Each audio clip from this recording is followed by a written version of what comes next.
নমস্কার বন্ধুরা, আজ আমি আপনাদের সাথে একটা রেসিপি শেয়ার করব, যেটা আমি প্রত্যেক বছর নন্দ উৎসবে আমার গোপালের কাছে নিবেদন করি।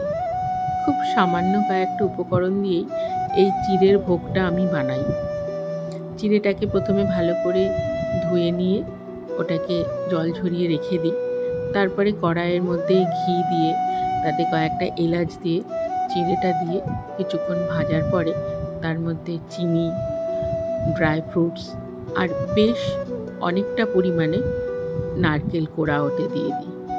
দিয়ে কিছুক্ষণ ভাজা ভাজা করার পর যখন আস্তে আস্তে চিনিগুলো মেল্ট হয়ে যায়, তখন ওটাকে নামিয়ে রাখি। আমি জানি আপনারাও এই ধরনের অনেক রকম ভোগ নিশ্চয়ই আপনাদের গোপালের জন্য বানিয়ে থাকেন। আপনারা কে কী ভোগ বানান আমাকে জানাবেন প্লিজ।